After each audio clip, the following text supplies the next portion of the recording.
Bapa, kami mengucap syukur buat malam hari ini. Terima kasih anugerah-Mu atas hidup kami Tuhan. Bapa, sampaikan isi hati-Mu bagi setiap kami, karena kami memerlukan firman Tuhan berbicara bagi setiap kami malam hari ini. Bukakan semua rahasia kebenaran firman-Mu supaya kami mengerti Tuhan apa yang sedang terjadi hari-hari ini, dan kami boleh berjaga-jaga dalam iman kami kepadamu. Urapi hamba-Mu yang tidak ada apa-apanya, Roh Kudus yang akan berbicara dan memberikan pewahyuan bagi setiap kami. Dalam nama Tuhan Yesus Kristus kami buka hati bagi firman-Mu, hanya di dalam nama Yesus. Mari yang percaya Tuhan bersama kita katakan bersama, amin. Iya, shalom saudara. Saya percaya kita semua tentunya ada dalam pemeliharaan Tuhan di hari-hari yang terakhir ini. Apapun keadaan kita, apapun yang harus kita lewati, kita percaya bahwa Tuhan tidak pernah meninggalkan kita. Saudara, apa yang sedang terjadi hari-hari depan mata kita masih terus ya di dalam khotbah-khotbah saya dari Wake Up Call 1 sampai yang ke-7 masih berbicara tentang seputar apa yang terjadi. Ada banyak SMS yang masuk kepada saya yang berkata, "Ibu, benarkah semua ini adalah awal dari pemerintahan antikris yang akan segera masuk dan akan terjadi akhir zaman kedatangan Tuhan?" Yang pertama, saya selalu berkata, jangan takut. Justru berita tentang kedatangan Tuhan adalah berita sukacita bagi kita. Kenapa? Karena kita adalah orang-orang yang menanti-nantikan Tuhan. Baik saudara, langsung saja kita sama-sama belajar dari firman Tuhan. Saya ambil dari Matius pasal yang ke-24 ya. Matius 24 ayat yang ke-37 di sana berkata begini, "Nasihat supaya berjaga-jaga. Sebab sebagaimana halnya pada zaman Nuh, demikian pula halnya kelak pada kedatangan Anak Manusia." Ya, kapan Tuhan itu akan datang dan apa tandanya? Matius 24 ayat 37 Yesus berkata ya, "Sebab sebagaimana halnya pada zaman Nuh, demikian pula halnya kelak ada kedatangan Anak Manusia." Ayat 38, "Sebab sebagaimana mereka pada zaman sebelum air bah itu makan, minum, kawin, mengawinkan sampai kepada hari Nuh masuk ke dalam bahtera, dan mereka tidak tahu akan segala sesuatu sebelum air bah itu datang dan melenyapkan mereka semua. Demikianlah pula halnya kelak pada kedatangan Anak Manusia." Saudara, tanda kedatangan Yesus yang pertama adalah dikatakan semua terjadi seperti biasa. Orang itu sedang melakukan semua aktivitas, kita sedang tidak menyadari, bahkan banyak orang yang tidak berjaga-jaga, yang tidak siap.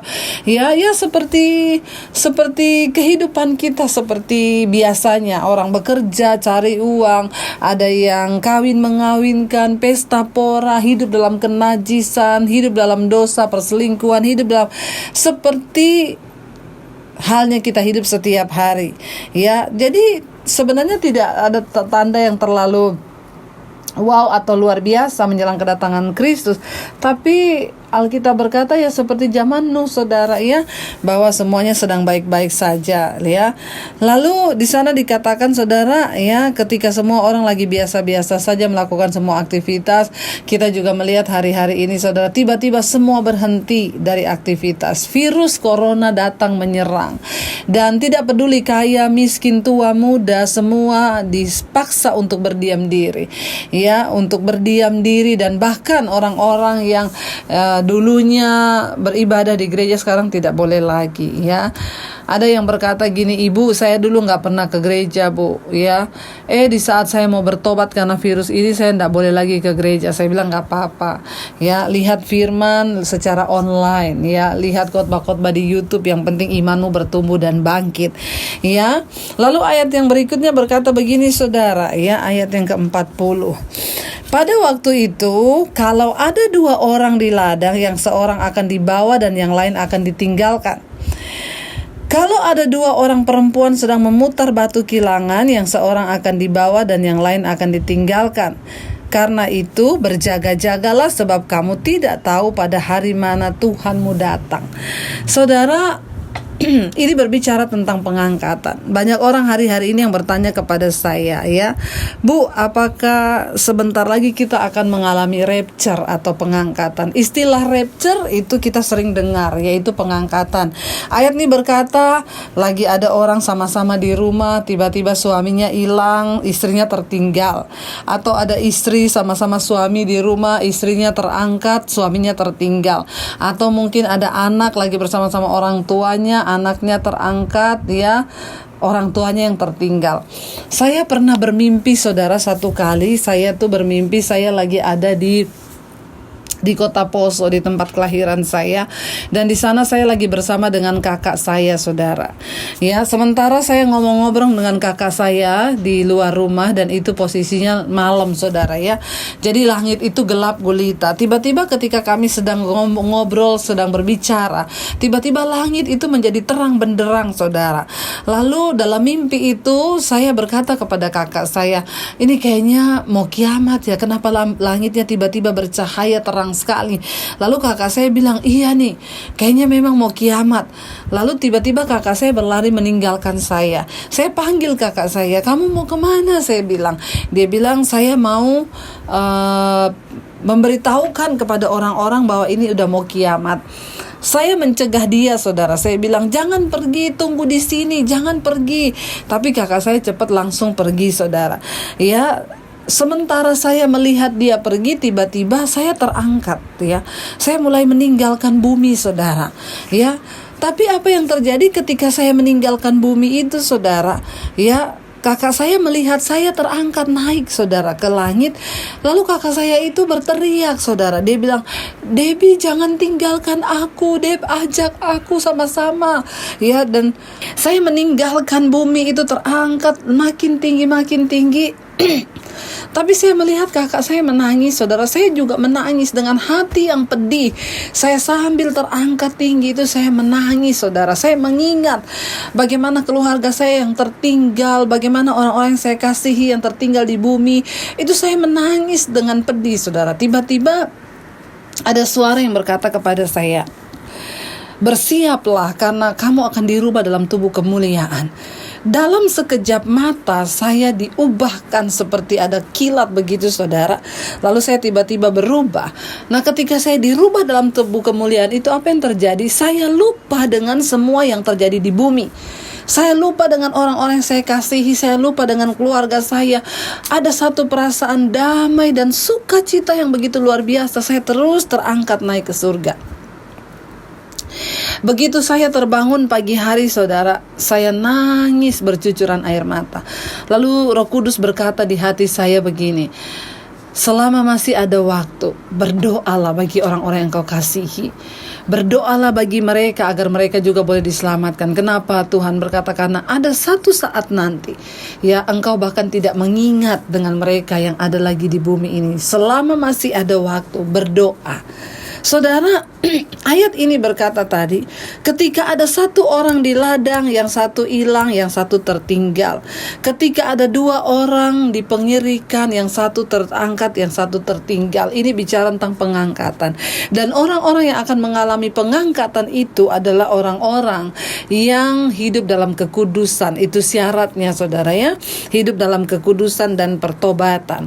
Ayat yang berikutnya dikatakan begini, saudara. Ayat 42, karena itu berjaga-jagalah, sebab kamu tidak tahu pada hari mana Tuhanmu datang.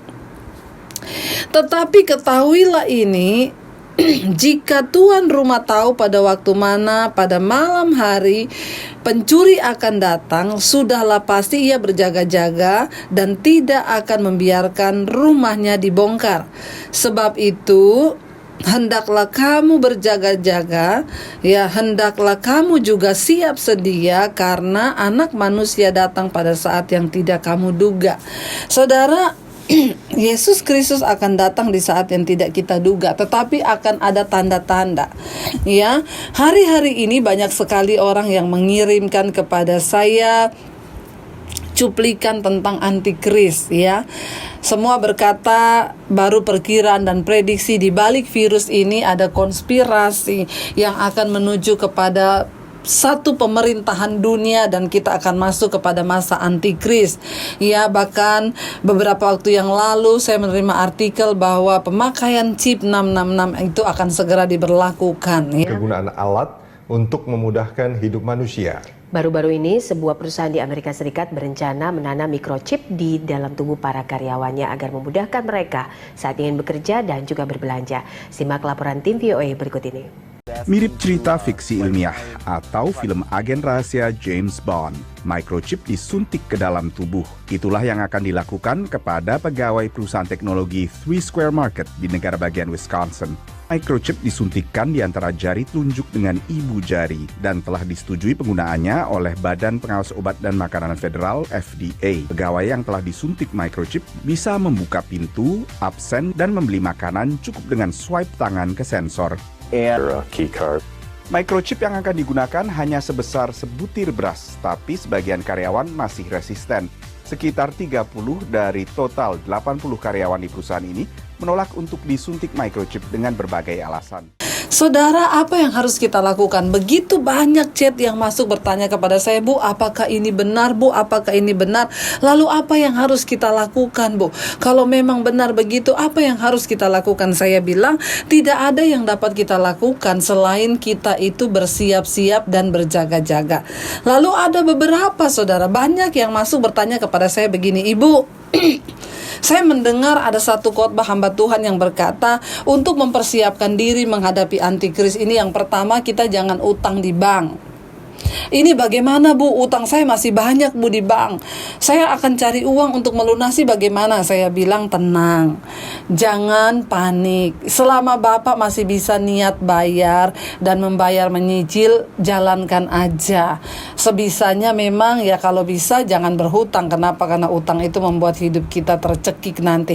Tapi jalani aja dulu. Nah, karena mendengar itu banyak yang sekarang sudah ketakutan. Ibu, saya mau lunasi utang saya, bagaimana, Bu? Katanya kalau antikris kita nggak boleh utang di bank. Saudara, tenang ya, jalani. Dan ya, saya takut, Bu, nanti kalau datang zaman antikris, Tuhan datang, saya nggak keangkat. Yang penting saudara niat bayar.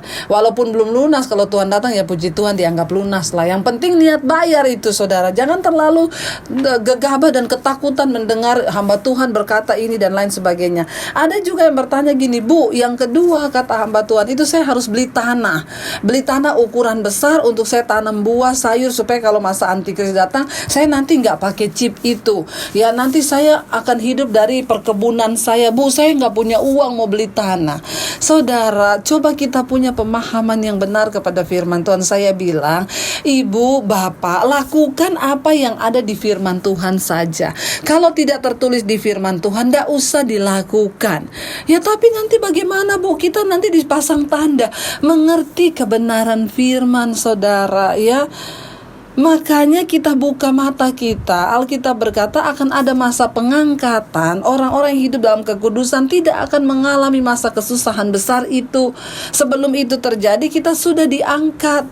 Ya, jadi saudara, jadi saya mau beli tanah di mana? Saudara, Alkitab udah tulis. Mau sehebat apapun saudara itu mau beli tanah berapa hektar, yang namanya penggenapan firman itu akan terjadi dan harus digenapi.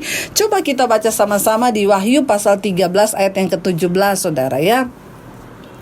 Wahyu pasal 13 ayat 17 berkata begini, dan tidak ada seorang pun yang dapat membeli, ya, atau menjual.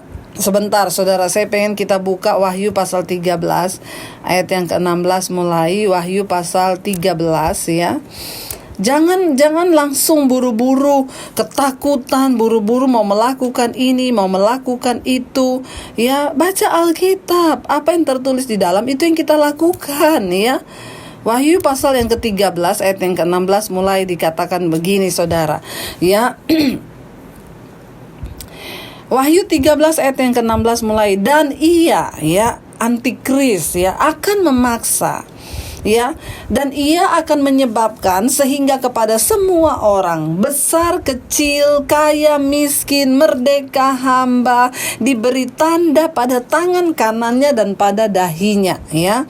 Ini yang Alkitab tulis, ya. Dan antikris nanti akan menyebabkan, ya, sehingga kepada semua orang, kaya, miskin, kecil, besar, tua, muda, orang merdeka atau hamba, akan diberi tanda pada tangan kanannya atau pada dahinya, dan tidak seorang pun yang dapat membeli atau menjual selain daripada mereka yang memakai tanda itu, yaitu nama binatang itu dan bilangannya.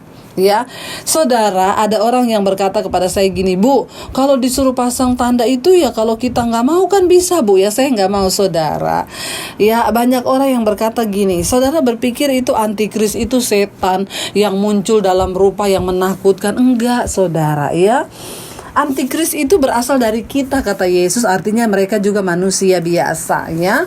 Bahkan mungkin ada orang-orang yang mengaku dirinya Kristen, saudara.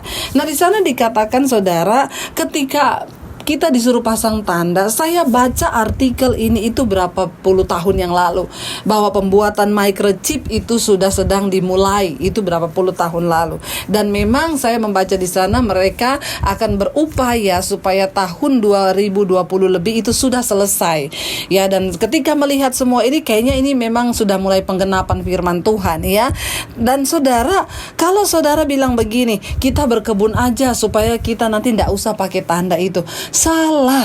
Saudara tahu tanda itu hanya sebesar beras. Chip itu 666 itu hanya sebesar beras. Di Amerika sekarang sudah ada beberapa perusahaan yang mengharuskan karyawannya untuk pakai tanda itu. Kenapa? Itu adalah mereka sebut dengan dompet elektronik. Ya, artinya apa? Di situ ada nomor rekening saudara, di situ ada nomor KTP saudara. Jadi saudara, kemungkinan kalau chip itu dipasang, itu saudara tidak dikejar-kejar dan harus pasang ini tanda 666 dari enggak. Nanti saudara terima surat panggilan dari pemerintah, Anda akan dipasang chip, yaitu KTP. Mungkin seperti itu. Kenapa saudara? Karena memang ini sudah dikatakan dari segi kesehatan, WHO itu sangat mendukung chip ini. Kenapa? Kalau orang itu dipasang chip, saudara, akan terdeteksi virus, penyakit apapun itu akan terdeteksi. Jadi itu nanti kita akan dipaksa. Kenapa? Kalau saudara tidak pakai tanda itu, maaf, saudara tidak bisa beli. Sekarang aja saudara kita lihat, tadinya itu kita kalau masuk tol bayar pakai uang cash. Ya, sekarang masuk tol sudah tidak ada pakai uang cash, semua gesek pakai kartu, ting ting ting. Ya, dulu saya berpikir untuk chip itu bisa diterapkan mungkin lama. Kenapa? Karena di bangsa kita saja masih belum terlalu canggih. Untuk penggunaan uang tunai masih terus banyak berlaku. Tapi saya mulai terkejut. Kenapa? Saudara lihat hari-hari ini di warung dekat rumah saya, warung kecil itu saudara, orang mau beli rokok, itu tukang ojek mampir lewat, "Bang, beli rokok ya berapa? 2 batang." "Oh iya." "Bayar pakai apa?" "OVO." "Bayar pakai apa?" "Dana." "Bayar pakai apa?" "GoPay." Tinggal gini, ambil HP-nya tinggal gini, ting ting ting. Itu terjadi hari-hari ini kan. Kenapa kita tidak membuka mata kita? Ya. Nah, nanti kalau chip itu akan diberlakukan, di situ ada nomor KTP saudara. Di situ kenapa itu dikatakan benar-benar canggih? Karena itu orang bilang dompet elektronik akan dipasang. Nanti kita saudara kalau mau belanja di supermarket, ya kita nggak bawa apa-apa. Nanti langsung ke scan nomor rekening kita, saldonya ada berapa. Benar-benar, apalagi saya dengar dengan adanya virus ini kemarin sudah dicanangkan, ya, beberapa bank sudah berkata bahwa nanti akan ditiadakan penggunaan uang tunai, nanti tidak ada. Semuanya serba pakai, mungkin ke sana akan mengarah kepada chip. Saudara, salah satu yang sangat mengherankan hari-hari ini adalah, ya, saya juga cukup terkejut saudara, di dalam sebuah buku iluminatif yang judulnya adalah The Eyes of Darkness, ya. The Eyes of Darkness itu karangan Dean Knuth, ya. Buku ini saudara dirilis, ditulis, terbit pada tahun 1981. Dan saudara tahu di dalam buku itu sudah diceritakan tentang adanya virus ini. Di sana jelas ditulis bahwa, ya, dikisahkan dalam buku itu ada satu senjata biokimia yang dibuat di salah satu laboratorium di luar kota Wuhan. Di situ ditulis Wuhan. Buku ini diterbitkan tahun 1981, ya, dan di sana ditulis bahwa ceritanya adalah di salah satu laboratorium di luar kota Wuhan itu sedang dikembangkan sebuah virus yang, ya, akan membunuh, ya, umat manusia di dunia. Itu buku ditulis sebelum tahun ini dan sudah ditulis pada tahun 2020 akan terjadi seperti itu. Sekarang ini lagi viral, orang bertanya kenapa di buku iluminatif itu, ya, buku antikris itu sudah tertulis kisah di Wuhan dan jelas di sana adalah Wuhan. Menceritakan di dalam kisah buku itu adalah perjalanan seorang prajurit Amerika yang akhirnya menemukan rekaman dari sebuah disket tentang virus yang sedang dikembangkan di laboratorium Wuhan, ya, dan Ketika sekarang itu benar-benar terjadi, orang gempar, saudara. Dan ini menjadi sebuah berita yang sehari-hari ini sedang hangat. Kenapa tertulis di buku itu, yaitu di salah satu buku Illuminati.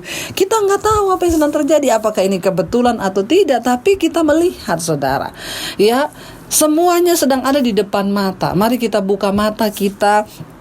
Saudara tidak usah pusing dan bingung, ibu, apakah kita harus beli tanah, nanam ini, nanam itu. Lakukan apa yang Alkitab suruh, ya.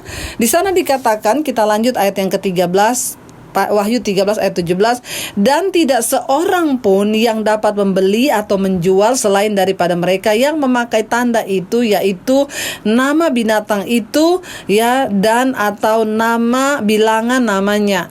Ya, tidak bisa beli, tidak bisa jual. Kenapa? Karena tidak ada lagi pembayaran pakai tunai, dan semua sudah jadi satu di dalam sebuah chip yang hanya disuntikan ke telapak tangan kita, yang hanya sebesar beras. Itu cuma disuntikan, ting, udah masuk chip itu, saudara, ya, dan tidak ada lagi uang tunai. Nah, kita melihat semua tanda ini sedang digenapi.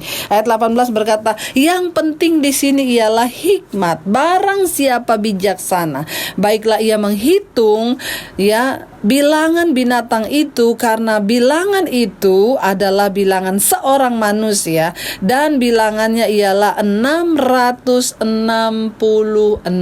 ya, 666. Saudara, semuanya pasti akan terjadi dan digenapi. Kita tidak perlu takut mendengarkan berita itu. Banyak orang yang masuk ke WA saya, ibu, bagaimana ini? Saya baru tahu, saya gemetar, saya takut.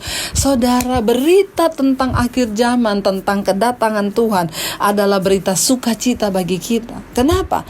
Karena kalau waktu ini tidak dipersingkat, tidak dipercepat, maka tidak akan ada satu orang pun yang selamat. Kita adalah orang-orang yang mempercepat waktu kedatangan Tuhan itu. Mari berdoa sungguh-sungguh hari ini. Tinggalkan dosamu, bertobat. Yang masih hidup dalam kenajisan, percabulan, homoseksual, lesbian, bertobat hari-hari ini. Yang cinta uang, masih berburu uang, kekayaan, harta menjadi segala-galanya. Bahkan hamba-hamba Tuhan yang terus hidup dengan cinta uang. Tinggalkan semua itu. Kita tidak punya banyak waktu lagi untuk bertobat. Hari ini kalau engkau mendengarkan suaranya, kata firman Tuhan, bertobat dan berlutut di bawah kaki Tuhan. Yang masih hidup dalam perselingkuhan, kenajisan, bertobat hari ini. Selama Tuhan masih berbicara, bertobat, bertobat, bertobat.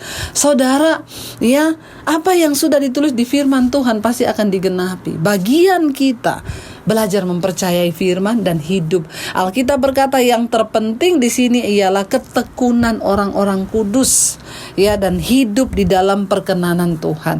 Saya percaya biar ini menjadi sebuah wake up call bagi kita. Dengan adanya virus corona ini menjadi wake up call bagi kita semua untuk semakin mencari Tuhan, semakin merendahkan diri, semakin hidup takut akan Tuhan. Kalaupun semuanya harus tergenapi, ya sudah, saudara, ya, berarti yes, Tuhan segera datang. Mari kita persiapkan hidup kita, anak-anak kita, ya, supaya kita dan keluarga kita tidak ada satupun yang tertinggal, tetapi semua beroleh kehidupan yang kekal. Saya mau mengajak semua kita menundukkan kepala. Kita mau merendahkan diri di bawah kaki Tuhan, saudara. Biar kita mau berkata kepada Tuhan, bawa kami Tuhan di dalam perkenanan-Mu. Saya ingin menyanyikan sebuah pujian yang sudah lama sekali, tapi lagu ini tetap menjadi berkat, dia tetap menjadi kekuatan bagi saya untuk menghadapi hari-hari terakhir ini. Zaman sekarang berjagalah, lihat dunia bergelora, kedengaran sini sana banyak kabar menggemparkan. Berlindunglah dalam sabda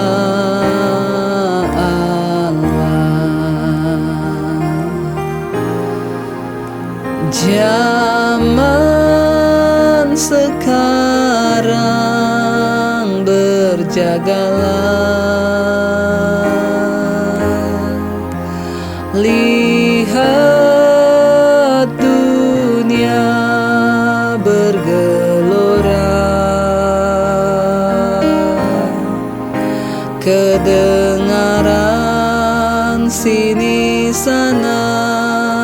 banyak kabar menggemparkan, berlindunglah dalam sabda Allah. Terima kasih Bapa, kami percaya Tuhan, hanya di dalam Engkau, hanya di dalam firman-Mu, sabda-Mu kami bisa berlindung Tuhan.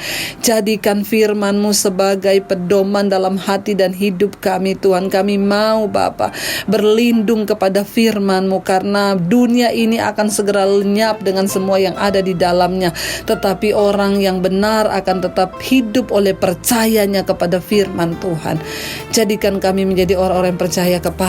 Bahkan malam ini Tuhan, kalau ada di antara kami yang masih hidup di dalam dosa, kenajisan, percabulan, kepahitan Tuhan, kekecewaan, roh cinta uang Tuhan, mencari dan tergila-gila dengan harta duniawi, ajar kami Bapa mengerti bahwa Tuhan adalah segala-galanya bagi kami. Semua itu akan berlalu, tapi Engkau Tuhan tidak akan pernah meninggalkan hidup kami. Biarlah waktu-waktu yang sisa dalam hidup kami mau pakai untuk hidup bagi kepentingan kerajaan Allah. Karena kami tahu hidup ini bukan soal mencapai semua yang kami inginkan, tapi kami harus mencapai apa yang Tuhan inginkan. Terima kasih Bapa, segala pujian, hormat, kemuliaan hanya bagi Engkau. Selamatkan kami, terluputkan kami dari segala siksaan besar, kesusahan besar yang akan terjadi. Kami percaya kami adalah orang-orang yang terlindung dalam naungan-Mu, karena kami mau berjalan di dalam kebenaran dan kekudusan-Mu. Terima kasih Bapa, berkati semua mereka yang mendengarkan, selamatkan setiap rumah tangga dan keluarga. Tidak ada satupun yang tertinggal dan mengalami masa antikris itu, tapi kami akan berlari bersama Tuhan. Kami akan terangkat bersama dengan Tuhan mengalami sorga yang mulia itu. Terima kasih Tuhan, kami tidak takut, tapi kami bersuka cita menyambut kedatangan-Mu kali yang kedua. Di dalam nama Yesus kami berdoa dan bersyukur. Haleluya. Amin. Jika Anda diberkati dengan channel saya, jangan lupa tekan tombol subscribe, dan jangan lupa like, share, dan komen. Dan jangan lupa untuk mengklik tombol lonceng di bawah ini, supaya Anda mendapatkan pemberitahuan setiap kali saya mengupload video-video yang baru. Jangan takut, karena gratis. Tuhan memberkati.